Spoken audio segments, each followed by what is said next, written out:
หักษายากเลยอยู่ไกลได้ค่ะบัดคืออันผู้ทั้งผัวเจ้านี่แบบเงินเดือนนี่เป็นเดือนบ่เพิ่นให้บอกบ่ได้อ้ายเอ้ยเอาบ่บ่ถึกแล้วแต่เพิ่นสิให้ แล้วแต่เพิ่นสิให้โอ้แล้วแต่เพิ่นคิดเห็นเนาะอยู่น้ำเพิ่น เอ้า เอ้า ช่างว่าแท้ คือช่างว่าแทบบัดเนาะ เฮ็ดงานบ่ได้เงิน เนาะ เวลาเฮากินข้าวกินหยังนำเพิ่นสิบ่บ่ได้อ้าย เอ้า คือน้องว่าให้น้องน่ะเฮ็ดน้ำแม่เพิ่นผัวน้องน่ะเฮ็ดน้ำลูกเพิ่น เนาะเฮาอยู่น้ำเพิ่นเนาะกันเยอะกันเนาะ บ่ง่ายๆก็อาศัยอยู่นำเพิ่นเนาะตั้งแต่ใดมาแต่เราอยู่หั่นก็ได้ เออ เฮ็ดแบบกันเองเลยนะ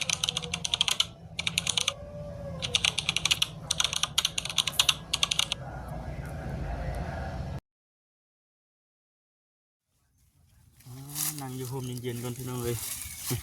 ก่อนสิเข้าไปอันน้ำปักก่อนสิเข้าไป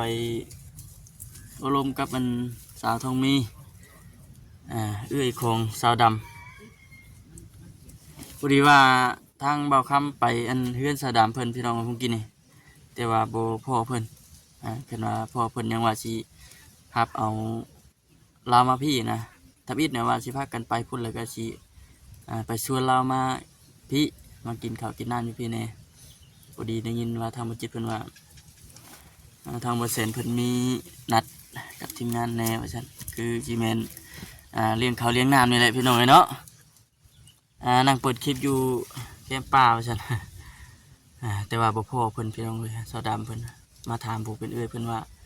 เราไปดินบุญว่าซั่นไปดินบุญอยู่บ้านอื่นก็บ่ไกลกันปานใดดอกกับบ้านเราก็ได้บ่เห็นทั้งรถบ่เห็นทั้งคนว่าซั่นพี่น้องเอ้ยพี่น้องเนาะคนอื่นก็มีแต่ว่าทักทายสบายดีเด้อพี่น้องเด้อเนาะทักทายสบายดี FC กันเบิดสุขุสุคนพบพ่อพบเจอกันอีกคือเก่ามื้อนี้ก็มาช่วงสวยๆแน่ว่าซั่นก็มีแต่ว่าสิโอ้ลมกับอันสารทองมีเพิ่นนี่แหละพี่น้องนี่เนาะเมื่อวานนี้ก็ทางบ่คำเข้ามาอยู่แต่ว่าทางสดามเพิ่นบ่อยู่มื้อนี้พี่น้องเอ้ยมีแต่ว่าเข้าไปพบไปพบกันพุ่นแหละอยู่ในพุ่นเนาะไปพี่น้องเนาะเข้าไปอบรมกับสาวทองมีเพิ่น ข้าวบ่ทันให้เริ่มนะบ่แซ่นอ้ายบอกหมู่มากินข้าวก่อนบ่กินหยังเด้อบ่แซ่นบ่ต้องกินหยังสบายดีสบายดี นั่งพากันนั่ง สบายดีอ้าย โดยสบายดี สบายดีเบิดจุผู้ทุกคน กราบคักๆนั่นให้บ่จิตเอ้ยเนาะมื้อนี้ก็ขออนุญาตพี่น้องเนาะเอาพร้อมๆกันแล้วคนละว่าเจ้าสิทิ้งบ่นี่ได้ทิ้งหรือได้ ได้เอาเนาะ ทั้งสาวดำบ่อยู่ติ บ่อยู่ ไปจังได๋ ไปลิ้นบุญ เอ้า คือน้องว่าหาแล้วมื้ออื่นเพิ่นต้องไปเพิ่นสิปั่นรถถีบไป ได้รถถีบก็ไปเลยบ่ คำบ่มีฤาษีไปใส่เพิ่นไปอยู่บ่ ไปเพิ่นก็ไปนั่งอันแม่นางเขียวเหียนนั่นเด้ แม่นะเห็น โอ้ ไทยเพิ่นไป ผู้ชงจดหมายให้เบาเผยว่านี่ฮะมาแล้วปานนุ่งดำบ่ ยังได้ทางอันแม่อันน้องผ้าใสเพิ่นได้โทรหาน้องมันยังบ่ทันมาน้องดำเราเห็นก็เต้นรถฝนโตเราก็เชื่อแม่แล้ว ไปเมาแต่เช้าเลยนะเนาะบ่มีลุยแต่เช้าเลย ในเงินมันไปส่งมา ไป อันใดบัดนี่ ไปเบิ่งทางเรือนแล้ว ๆก่อนพอดีน้องดำเนาะบ่อยู่พี่น้องเอ้ยเนาะน้องดำบ่อยู่ถือว่ามีแต่เอ้ยเพิ่นนี่แหละเนาะ ถือว่าทางนุ่งดำนี่ขอตัวไปเที่ยวก่อนมื้อนึงเนาะปกติแล้วแหละพี่น้องได้รถใหม่ไปครับผมบายทุกทางเบิ่งในคลิปไอ้เตียงนี่มันได้กลัวอยู่ ไกลเติบได้เนาะ ไปเติบแล้ว บ้าน ปุงเนาะ หนองพุงไกลเติบอยู่บ้านตัวเนิร์ดพุ่นแหละ บ้านไม่เท่าเนิ่น บ้านไม่เท่า100 ปี แต่ว่าเราเสียเนาะทำมาได้บ่ จะเซิร์นอยู่แถวอันหน้าทีมเนาะ มาแล้วคนที่เราเลยทำมาได้บ่ ได้พอมานี่บ่โอ้ยเสียใจเด้อผู้สาวเจ้าบ่อยู่มื้อนี้ผู้สาวเจ้าบ่อยู่เสียใจนำบ่ไปนำเอาติ ไปดึงแขนอยู่งานบุญเลยบ่แล้วกำลังพรอยู่เอาแล้ว ระวังดีเด้อบ่จิตเมื่อวานนี่ถอยออกถอยเข้าอยู่เฮือนตัวเองเนาะ เป็นหยัง กระจกมันได้เกือบคุยไปจุ่ม เอาเฮ็ดได้เอ้าเดี๋ยวชมมือเว้นบ่ กินบ่ ต้องเหยียบตะปูไว้เนาะ จิ๋วหันยามากคือก็ได้ มีข้าวเที่ยงไหม ไอ้ ยังบ่ โอ้ มียังกินมานี่ แม่ที่ได้ก็เก่ากันมาชาบุญจะเก่าที่นี่มาเลย โอ้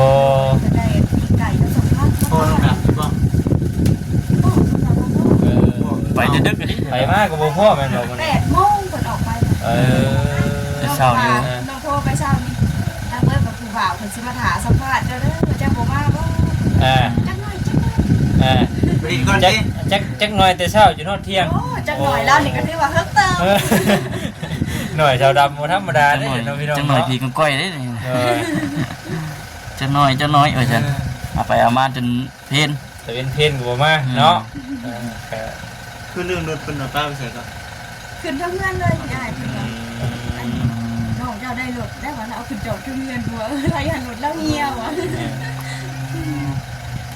พอเราจดไว้ถึงเฮือนเลยเนาะบอลไหนบอลในหกคนนี้นี่ คิดว่าเพิ่นนั่น บอลคนไว้จดไว้หันด้วยว่าเนี่ยเนาะคือว่ามีสีเช็ดมีงอดบ่ในเสียวขาดในเป็นช่วงเสียวขาด งูละอ่ะน้องขึ้นไปเมียนเพิ่น มันเป็นก้อมก็บอลเป็น ปองหมดละไอ้เรื่องของนอนเพิ่นในเช้าก็มีปองเลยมีช่วงหนึ่งยามฝนตกแล้วน้องเห็นขี้เห็บมันไต่ขึ้นนะน้องก็เลยว่าเจ้าอย่าหยุดเครื่องใส่เด้อมันสิจอดเจ้าได้ แต่มันเป็นสัตว์ที่มีพิษให้แห้งเนี่ยอันตรายนะอย่างนี้เนาะอันนี้จะว่าอยู่ว่าเราเป็นคนอารมณ์ดีอยู่แต่บางเบื้องลึกๆเนี่ยเป็นตาสงสารได้อยู่เนาะ ใจตนเราอยู่ดิ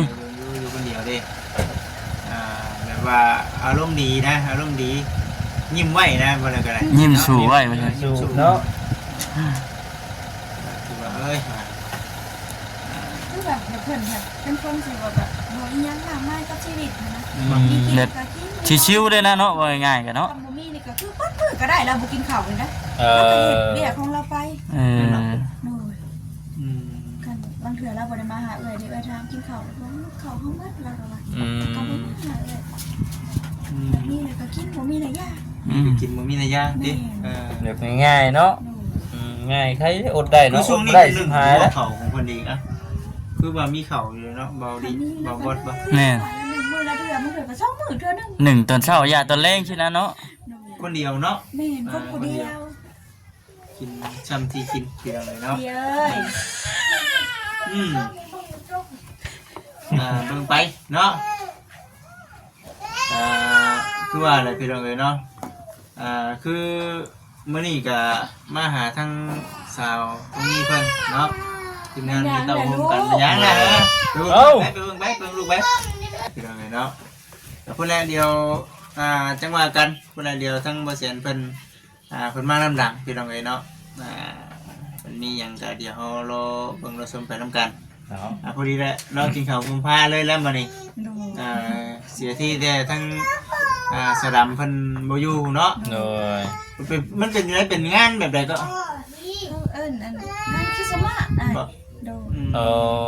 จัดงานคริสต์มาสแม่ มีคนขายคนหยังบ่ ตลาดนะ ตลาดเป็นต โอ้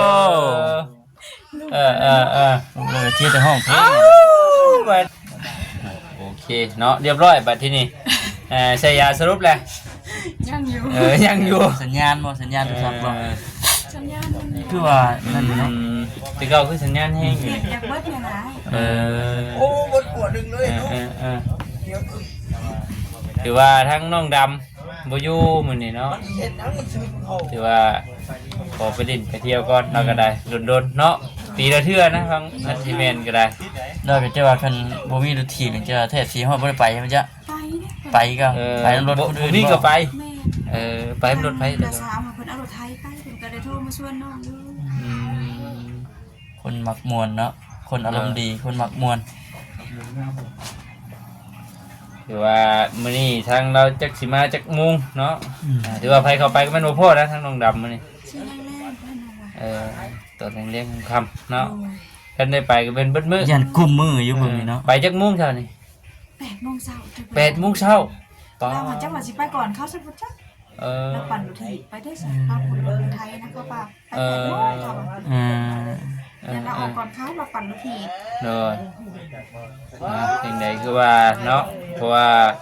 มันดนๆจังมีการมีงานแล้วก็ดนๆจังได้ไป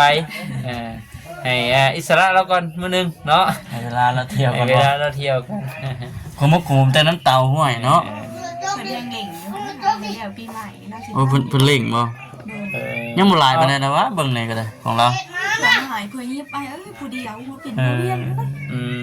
ม มันก็บ่ได้ง่ายเพราะขวัดนะขวัดฐานถนนหอนเลยนะ เอ้าบัดนี้เนาะเจ้าก็บ่มาช่วยแล้วบ่จ้ะ นี่ก็ได้มึงนะทางน้องกับเจ้เพิ่นก็สั่งความมาอยู่ได้เมื่อกองพื้นว่า แต่ว่าบ่พอใช้มื้อเนาะ น้องมันออกเมื่อ คิดว่าสิได้กลับไปเฮ็ดอีกบ่เวียกนะบัด เป็นนี่ใด นำกันไปกันมาเนี่ย เออ เดินทางพาหนะก็บ่มีเนาะ นั่นเราลงเรียนก็เพราะว่าหอเขาลงเรียนปัดลูกไปโรงเรียนปัดเปิดถักมาพี่ อืม เล่นใต้เล่นเหนืออยู่ติหลายทางเลยบาดทีนี้ เนาะ กี่ยังว่าประจำอยู่กับที่เนาะ คือวางได้เพิ่นก็เอารถเจ้ขึ้นมารถเพิ่นติดบ่ได้ เนาะ ป้าที่มันจะขึ้นนี่ เออฉันบ่ ก็ถือว่าคันว่าเพิ่นว่าสิไปเรียกเฮ็ดงานอยู่หั่นก็คิดยากอยู่แล้วเนาะคันว่าสิกลับไปเฮ็ดกับบ้านพี่น้องเอ้ยคันว่าสิกลับไปเฮ็ดก็ลูกก็อยากไปเฮียนมันช่วยจังไดเนาะ ปะบ่ได้อันหยัง ปะบ่ได้ เนาะช่วงมันอันนี้ก็จะจุไปก่อน จบก่อน เสียงเวียกเสียงงานก็ได้อืม คือเพิ่นจะให้น้องลงไปกองให้มันมืดอันใหม่ในหัวเรือนนะเพิ่นอยากท่วมดิน โอ้ มันมีเรือพูลงไปมีแต่ยังเห็นอยู่หั่น โอ้ ไม่ใหญ่ไม่ใหญ่เพิ่นคือไม้เป็นส่วนหนึ่งการต้องดินหวัดที่ได้อาย โอ้ ไม่ตัวเก่าบ่นั่นน่ะ แม่มีทางใช้ได้ใช้บ่ได้ เออ ลงไปโฮมกันมันหก เนอะ น้องก็ว่าบอกเพิ่นแล้วแป้งรถไถถ่าว่าบ่อยู่เด้ เมื่อยก็แป้งรถไถถ่าว่า บัตรของนางดำได้ไผสิแก้ให้ของเราน่ะ แล้วอยู่แล้วเราอยู่ไกล เอาล่ออยู่เอาเลย เราอยู่คนเดียวก็พอคือน้องคันอยู่ไม่ค่ะก็บอกว่าได้ยามทมแต่อยู่ชอบขี้เหลื่อยมันนัก อืม บางเถื่อกับแบกเปิดสิเต็ม จำเป็นเนาะคันสิเว้าแล้วก็ได้พี่น้องเอ้ยคือทางน้องดำนี่แค่แน่เนาะอยู่ใกล้ อยู่ใกล้แล้วก็ แยง เราบัดอยู่ตัวผู้เดียวได้แน่บัด แม่ มันบ่ได้มีภาระหลายคือผู้เป็นเอื้อยนี่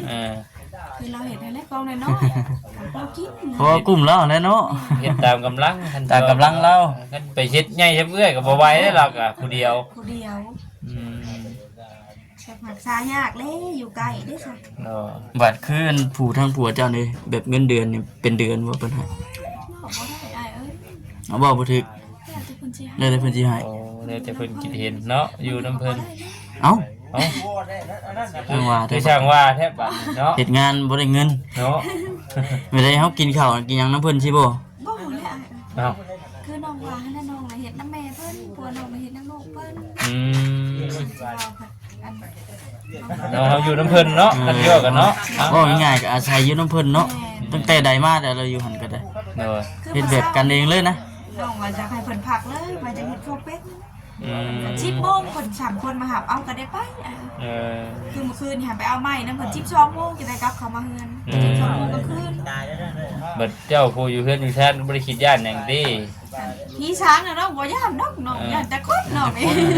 คนกับไผสิมาเท่มันอยู่ห่างอยู่เด้มันเฮือนเพิ่นก็อยู่นี่อยู่เนาะ อาศัยได้เพิ่นผู้อยู่ใกล้นี่แหละ แม่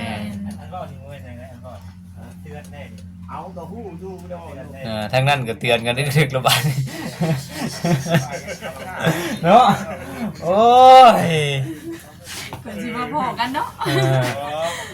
นั่นแหละ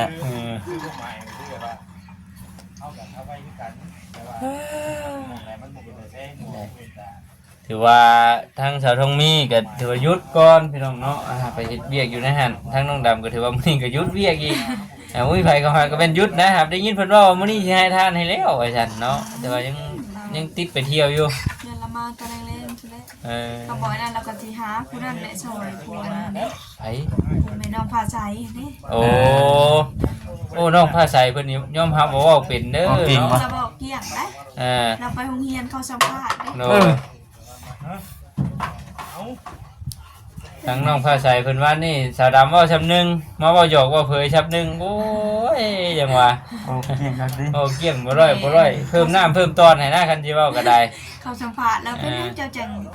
แขวเรียน อ่า ตั้งกกไม้อยู่โรงเรียนเรา ทั้งน้องผ้าใสเพิ่นน่ะไปเงินไอ้หลังคือ อืม เจ้าหน้าที่นุ่งเครื่องไปโรงเรียน ไปเฮียนว่าผู้นี่ ให้ไปส่ง ไปส่งมันไปโรงเรียนโอ้ ออกค่าน้ำมูกน้ำมันบ่ ไปซอยน้ำมูกน้ำมันเพิ่น โอ้ ค่ะ ร้านนุ่ง โดย มันน่ะบ่ใครบ่ฟ้า เนาะเบิ่งเด้อประตูนี่มือเด้อ เตะบักทึกเนาะ แน่แน่เห็นแล้วบัดหน้าแต่บ่ได้เรียบร้อยบัด แม่ นี้ สิบ่ให้เบิ่งซะเด้อ เออ บ่สองมาดิ ได้ได้ได้ปะ โอ้ยคือขี้มูกย่อยเป็นย่อยย่างๆทีนี้บัดที่นี่ มันยามหนาวกินขนมหมูแห้ง เนาะ ถ่ากับเล็กน้อยได้ไปเลยอ่า โอ้ได้ปลากระป๋องแพ้เอามาฝากหน่อยเฮ้ย ชาวดำมาวัน เอาของชาวด กินบอกใครอ่ะ ของต้น ำของต้นของฝากจากไทยบ่ได้หาเราก็ได้เนาะบ่ได้แม่นมาแต่ใกล้ๆได้เดี๋ยวมาแต่ไกลอยู่เนาะเออถือว่าเป็นยังได้ชุดบ้านนี่ได้จักชุดได้จักโตแหละ นี่ไอ้ แม่นบ่นี่ก็โอ้จะพ่อยอดแปลงโฉมเนาะโอ้สาวดำบ่ได้เอามาให้อีกบ่ มันยังบ่ทันขึ้นมา เพราะว่าได้ยินแล้วว่ายังหลายเด้เนาะเป็นชุดเป็นหยังพี่น้องเป็นฝากมาให้เนาะเลือกเอาเตยได้ก็เอาเตยบ่ได้ก็คือว่าและปั่นผู้นุ่งได้เฮานุ่งบ่ได้ก็ให้ผู้ใหม่นำ เป็นปลาเลยลูกกินบอกว่า เราจะกินบ่กินข้าวเที่ยงนะบ่ กินปลา มาแม่ไปแกงให้ไอ้หน่อยเด้อ โอเคเนาะยายกินเอาเลย มากิน ลู นะ กเราเป็น เดี๋ยวบ่สบายใช่ประจักษ์นะโอ้ ยันแม่นอยู่ อาชีพบอก โอ้ยเนาะบ่กิ เย็นบ่สบายไป เดี๋ยวบ่สบายประจักษ์ อากาศหนาวอากาศเย็น แต่มาอยู่ผิดยังบ่ได้นอนเว้นจักเถื่อ เออ เพิ่นเคยนอนอู่อยู่พุ่น เจ้าบ่ได้อู้มาบ่ พี่อูมีอย่างมัดว่าเถ เอ อะ โอ้วิธีนอนเพิ่นบ่น่ะ แม่ก็ล้างให้ใช่ไหม โอ้ไอ้น้องเอ้ยไปจะเนาะมีแต่ว่าให้ทางอันสาวทาง กล มี มน เพิ่ ก น ลูกนอนก่อน กอมลูกกอมเต้านอนก่อนพี่น้องเนาะโอ้ไปจะเนาะกอมลูกก่อนเนาะพี่น้องเอ้ยเดี๋ยว นี่ก็จะจบคลิปก่อนพี่น้องเนาะ หันหน้าหันตา เดี๋ยวว่า ถามไทยทั้งนี้ก่อน สบายดี